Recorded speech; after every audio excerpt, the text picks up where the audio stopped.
the boarding pass that landed in my wallet.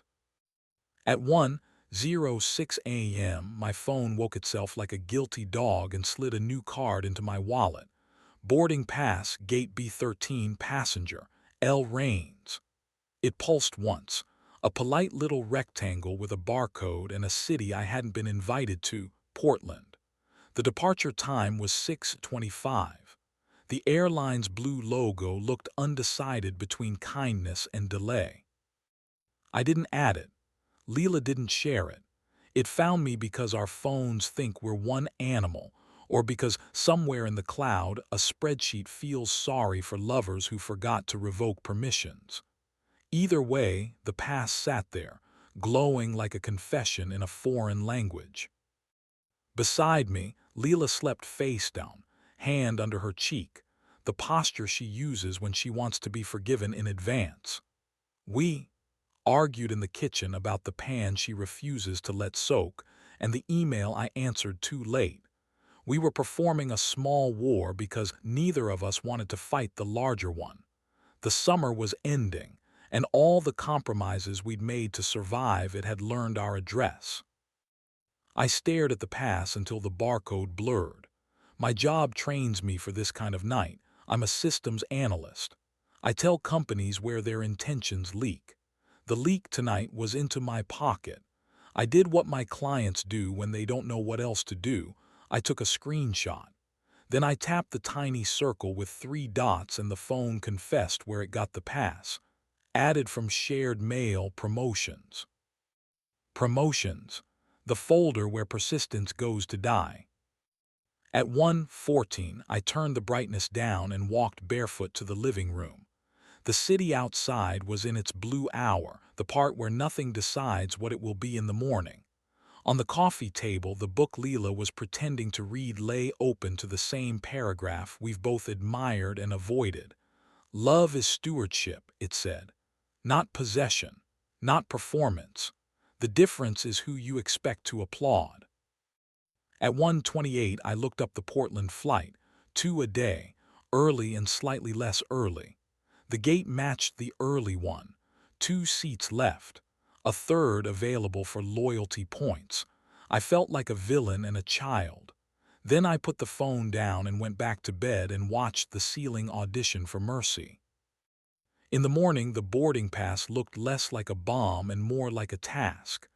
Leela moved through the kitchen like someone who has promised their body to the day. Coffee, water, a paragraph from a student's essay about satire. It's when the knife is funny. I stirred oatmeal and waited for honesty to arrive by itself. It didn't. It never does. "Should I pack you something?" I asked, not looking up. "For what?" "The flight to Portland," I said, setting the phone on the counter like a small animal that might bite. "B13, 6:25. She looked at the screen once, then again, a difference of 3 seconds that would have been visible from space if anyone cared to track our orbit. She reached for the phone and then didn't. Instead, she reached for me, a hand on my forearm, thumb pressing my pulse like a doorbell. "I was going to tell you after coffee," she said. "No choreography, just the sentence. I'm going to Portland for the day. Not to leave you, to end something." "Whose city is it?" I asked. I hated the sentence before I finished it. It sounded like property and melodrama. "Rowan," she said, "not Julian this time." The universe had retired him like a bad actor everyone pretended to miss. Rowan, the Grant person with navy coats and curated sincerity. "He's giving a talk at a fundraising retreat," she added, careful. "He asked if I'd help edit the packet. I said no. He asked if I'd come so he could say it to my face. I said no. He sent a boarding pass to my promotions folder and told me he'd see me at the gate if my better angels cooperate. I need to tell him he doesn't get to employ my angels." "You were going to go?" I asked. "I was going to fly to end it in a place where there was nothing to remind me of us," she said, eyes fierce and tired. "I didn't want our kitchen to be contaminated by a man who thinks complicity is simply a synonym for calendar." "You could tell him here," I said, We can call him together. He rehearses apologies, she said. He needs space to perform them. I need space to not clap. We ate like diplomats. Later, she put on the navy coat I once loved for how it made her look argument-proof and frowned at it as if it had applied itself. I can cancel, she said. Say the plane forgot me. Or you can go, I said, which surprised me because I am not known for generosity when threatened. And when you come back, we make the kitchen louder than his room. She kissed me like a vow she believed we would keep. If you get a second boarding pass, she said into my mouth, ignore it. I'll get a third, I said. I'll still ignore it. After she left, the apartment did its patient thing. I watered the cactus we're proud of for being honest about its needs. I wrote the email I'd been avoiding to a client who thought he could replace security with slogans. At 9:27, the phone buzzed. Flight delayed. 7:10 a.m. New Gate, C7. I pictured Leela near a plug, her bag open, her face in that mode she uses when she sees a problem she has to walk around instead of through it. I wanted to call. I didn't. I went to Loom because I'd already lost 3 arguments to silence and wanted someone trained to charge me for words. The cafe smelled like oranges and unconfessed intentions. Anna, sleeves rolled, scar pale as a healed moon, saw my face and poured water without asking. You look like you need permission, she said. I need a translator, I said. The phone invited me to my wife's ending. Did she invite you? Anna asked. She invited me to trust her, I said. Which is worse and better? Then trust is what you do while you watch the app tell you what trust costs, she said, pragmatic and kind. Mara's in the corner if you want someone to say the sentence you don't want but need. Mara sat with her red scarf folded into good behavior and a notebook flattened by a rubber band. She listened to the boarding pass and the gate change and my chest, which had decided to become a cupboard for hard edges. Spectacle or intimacy? She asked. Intimacy, I said. I am learning. Then greet her at the door with no commentary and one instruction you can keep, she said. Make the house louder than the room she was brave in. Don't ask for a souvenir. Ask for a sentence you can live inside. At 2:43 p.m., a new pass arrived. Return flight updated. Gate A6. The phone was a host who believed I preferred anxieties plated and garnished. I set it face down and cleaned the stovetop, which always makes me feel like life can be assembled if only the metal agrees. At 6:09, I stood by the door. The hall smelled faintly of someone else's dinner. Leela came in with the air of a person who has spoken to a man who mistakes his appetite for a thesis. She put the bag down and leaned her back against the door and closed her eyes, the kind of closing that promises it will also open. She didn't speak. I didn't either. We let the hallway listen to the idea we were trying to be. He cried, she said at last, opening her eyes without moving. Not tears, the masculine version. He whispered with a wobble. He said he loved the version of me that tells the truth to power. I told him the truth was that he wasn't power. He said he could be my refuge. I said I already had a house. I exhaled like someone had loosened 3 bolts in my sternum. Did you drink on the plane? I asked. Water, she said, and the worst coffee in the Western Hemisphere. Do you need food, or do you need to be touched? Yes, she said. We ate on the floor because chairs felt too ceremonial. Then we went to the bedroom because Grief's breath was still warm on her neck, and I wanted my mouth to learn the difference between what threatened us and what was ours. The erotic part wasn't a trick. It was precision.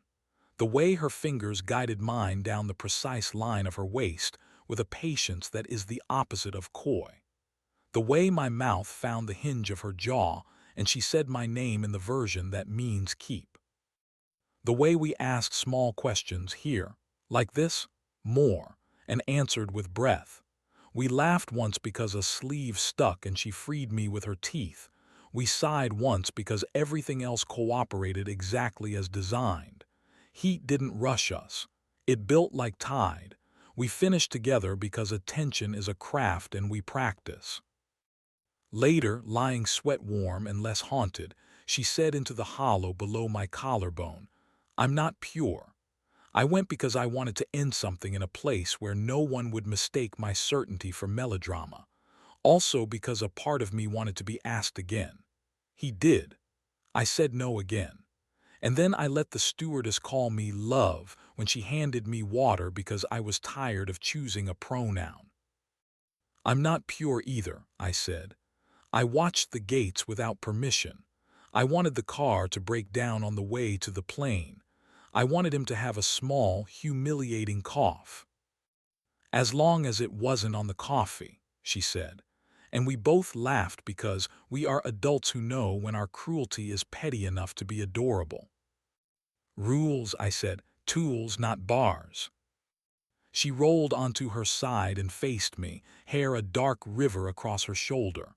"One," she said, "no airport endings without first telling each other we're buying a ticket, not for approval, for attendance."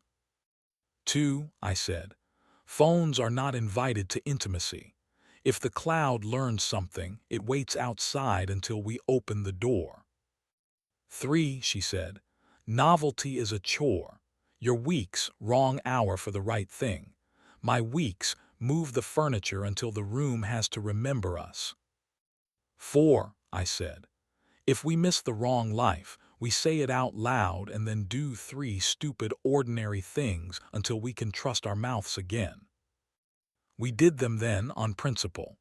Peeled oranges over the sink, listened to a song to the end, kissed in the doorway so the apartment could applaud.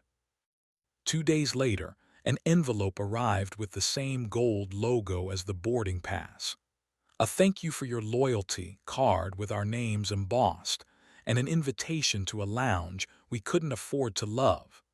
We taped it to the inside of a cabinet with the logo turned toward the wood and wrote on the blank side in pen, "No room is worth a house." I saw Rowan a week after that at a gallery where sincerity was framed and cost extra. He wore navy and certainty, and the expression of a man testing the soundproofing in every room. He drifted by like a rumor wearing shoes. "Glad you could visit our city," he said to me, half smile neat. "Glad you survived ours," I said. "The coffee is dangerous." "She's extraordinary," he said, "because men like him think they've invented compliments." "She is," I agreed, and let him watch me choose not to add that she's mine. I went to Loom afterward because victory is unflattering alone. Anna handed me a cookie I pretended I didn't want. Mara lifted her scarf like a toast. "Intimacy ages well," she said, unprompted. "You look like you've been to the Museum of Spectacle and left early." "We learned to use the gift shop," I said. "We bought nothing." "Nonsense," Anna said. "You bought the ability to come home." The frame on our bookshelf still tries to be helpful. It offers memories with edges we didn't realize were knives. We've stopped turning it off. We let it show us our mistakes and our improvements with equal brightness. Some afternoons it flashes back to the hallway on the afternoon she returned from Portland, her coat on the hook, her smile tired and standard-bearing. The frame asks, "Tag, home." We say nothing. We let the room answer. Months pass like competent actors. We keep the rules, we revise them. Once, on a day where the world asked too much and gave too little, I found a new boarding pass in my wallet. A train this time, our city to the little coastal town where we once learned we could be kind while tired. Leela had added it. She did not announce it. At 6 the next morning we went without telling anyone except the dog, who forgave us, and Mara, who texted a thumbs up and the word bread. because she knows spectacle is sugar and intimacy is flour. We are not pure. We are answerable and occasionally ridiculous and, in our better moods, precise. When the phone tries to make our life into a story with boarding times, we put its screen down and speak our names into each other's shoulders until the room believes us. Sometimes the world will try to hand me her leaving before she does. Sometimes it will be wrong and sometimes we will, and we will still choose to live in a house where the kitchen is louder than any hotel, where the only pass that matters is the one we give each other, under a doorway we haven't left, at a gate without a number, boarding now, boarding always, final call.